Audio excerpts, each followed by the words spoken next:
Welcome again to Reflections on the Community and its Cultures. This time around we'll talk Alzheimer's and the social and rehabilitation services. Later, Judy Hiner and Beverly Hight will discuss their experiences with Alzheimer's issues.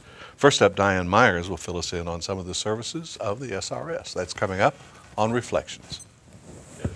On this segment of Reflections, we welcome Beverly Hight and Judy Hiner. We're here to discuss aspects of Alzheimer's disease from your observation and from, well, in each case, from your personal experience. Yes. You each are involved in working in, okay, give me the right term, assisted living. Assisted living. At Windsor Place. Right. And what do you call Windsor Place? The facility I'm in is the assisted living. Okay. Windsor Place also has long-term care. Okay. So, and that's where my mother resides. Aha, very good. Okay. And Beverly Hight, your connection? With Regal Estate. Mm-hmm. My husband passed away a year ago last October. He was a patient at Regal Estate for almost 8 years. Uh-huh. I took care of him at home for 3 years, Yeah. until we needed more care. And I went to that facility because I'm a hairdresser, and I had to close my salon when Jean became ill. Uh-huh.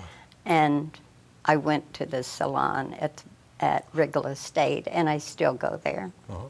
Something kind of worked for you there. Yes, yes. And I always took Jean's little dog, Tuffy, which he's become the home's mascot. Uh-huh. And I was telling her, you know, the patients might not say hi to Beverly, but they always say, "Where's Tuffy?" Uh-huh. You know, I've had to go back and get him if I've forgotten him. Judy Hiner, you mentioned it was your daughter who was involved? My mother. Mother, I'm sorry, okay. I'm the daughter. Okay.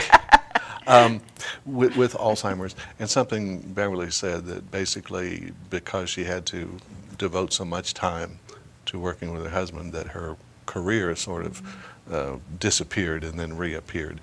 And it is a very consuming thing, isn't it? It most definitely is. I have a healthcare background, so Yeah, you're a nurse? I am a nurse, and So that gives you a great advantage, right?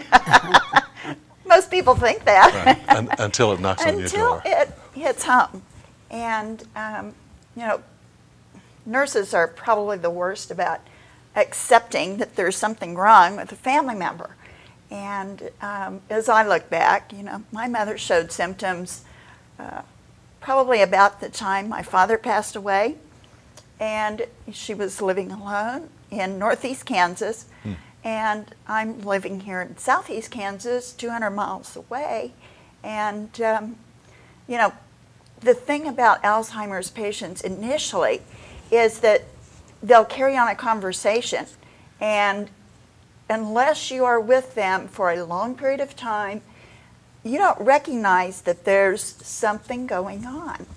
And so I probably was a little slow to get that information. And your contact would have been mainly telephone? Telephone, sure. You know, we would try to get up to see her maybe once a month. Right. At that time, one or the other of my girls was in school at Manhattan, 15 miles away from her. So they would go check on Grandma. And I don't think any of us really picked up on that there were some changes going on that we needed to be concerned about. And so... And kind of how long did it take for that to sort of register? Maybe several months to a year. Yeah. I would call her and we would talk about something on the phone. The next time I would call her, I'd refer back to something we'd talked about and she had no recollection. Well, then later I found out she was telling all of her friends that I never called. Oh. So I was the bad daughter. But almost 17 years ago, I moved her to Coffeyville. She was showing symptoms. And so she went into assisted living. And she was in assisted living for probably 10, 11 years. and then moved her to the nursing home 4 years ago, well, 4.5 years ago now. And I think that's one of the things that has surprised me with this disease is the difference of how it affects different people. Some people progress very rapidly. They may pass away 2 years after onset, and we've been dealing with it for almost 17 years. Yeah. Beverly Hight, your experience, is it, obviously it's going to be unique in each case, but is it the same sort of thing that you sort of almost are in denial for a while? Or? Oh, well, it was things that Gene quit doing. That his daughter has a farm out east of town, and he would, after he retired, he would go out and do chores of the evening because he was an outdoor person. And he suddenly quit going. It was 16 miles out there. And I asked him why, why did you quit going out? Did you and the kids get into it, or the cow died, or whatever? And no, he just didn't want to go anymore. Well, I found later that he had gotten lost coming home. And he would used to go to the bank for me and go to the store. And one day he went, I don't remember what I sent him for, but he came back with 7 pounds of wieners, Yeah. And through my profession, I've lost 4 of my clients to Alzheimer's. And some of the early signs. So you'd seen some things, yes, and then what is it? Just kind of wake up one day and think, oh my goodness, this is what's happening. Yes, and one of the things that I noticed with my lady friends and Gene, the value of money. They got confused about money, or couldn't write a check, or things that were always done, and he would get in his truck and leave, and he used to go out to C&M Motors and have keys made, and one time he left, and I tried to stop him because he didn't have his billfold or any ID or anything.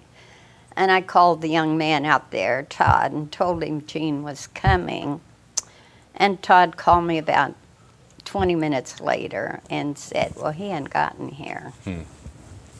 And we started a search for him. And he was over north of Cherryville trying, and he had stopped at a convenience store that a friend of mine owns, and asked for directions to the truck depot where he used to pull out of. And she called me and said, I think Gene was in here, but he's confused. And I said, we're looking for him. Can you detain him? Right. And she said, I didn't recognize him till I saw his name on his belt. Right. But she called a deputy and sent him, and I went, of course, immediately. And when I walked up to the pickup, he said, hi. And I said, what are you doing? And he said, I'm talking to this nice young man. Yeah. I suspect, and I may be wrong on this, but again, we have someone who's dealing with a husband and someone who's dealing with the mother. I suspect that the men are harder to deal with than the women. I mean, I suspect that we're more stubborn and way less likely to think something's wrong. Is that probably? Okay, yeah, that's as far as you ought to take that, because I don't want to get into it too deep. That's been my experience from the healthcare side, too.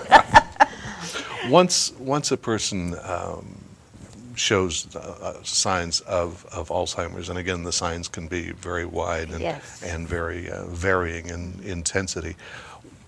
What then does the healthcare system have to offer? There are medications, new medications developed all the time now, much more so than when my mother was first diagnosed. And really, she was not diagnosed with Alzheimer's initially. It was dementia. Mm-hmm. And Alzheimer's is a form of dementia. Yes. And she was on a medication, and I think it did help somewhat. But from what I see in assisted living, there are a number of medications. Some work and some don't, and one medication may work for one individual, not the other. Yeah, no magic bullets. No magic bullets. And very often, if you get involved in some medication, then there will probably have to come a change, and Right. suddenly medication Right. A We isn't went A through anymore. that. I'll bet, and everybody does. From your perspective, as dealing with your mother, dealing with your husband, this has to be incredibly hard. What kind of things helped you to kind of cope? And briefly, we're almost out of Well, clock for here, the family, but Gene began to fall, and of course, I could not get him up. And he fell 3 times in 1 week, and we had to take him to the hospital. He was there for 2 weeks and never asked to go home or why am I here, or, he fell while he was in the hospital and had to have stitches. Wow. And I was real thankful that our family doctor said, now is the time. You can no longer cope with this. He'd get up and prowl around at night and lock me out of the house. And so to me it was a blessing that he made the decision. Right. Similar situation with you, or? Somewhat. Initially, her doctor called me and said she can't stay alone anymore. Yeah. And so that's when I moved her to assisted living, and she functioned, pretty well with me setting up her medications, doing her shopping for and that sort of thing, and just gradually progressed to the point of she didn't know how to get from one building to another, and she also then has developed, she's pretty much bed or chair fast now. Mm-hmm. She's 97. Wow. And Which the heart still keeps going. Which is quite an accomplishment, in its own right. And you have to have conversations with the caregiver, whether it be a physician, whoever, of what your expectations are. Mm-hmm. And you have to adjust those expectations. And you do. And again, the doctors can help you with that. I've often said Alzheimer's is cruel. Yeah, Yes, indeed, it is. Indeed. Judy Hiner, Beverly Hight, thank you very much for sharing the stories. I know they're painful, but they're also instructive to the rest of us, and we appreciate it. Thank you for joining us for this edition of Reflections.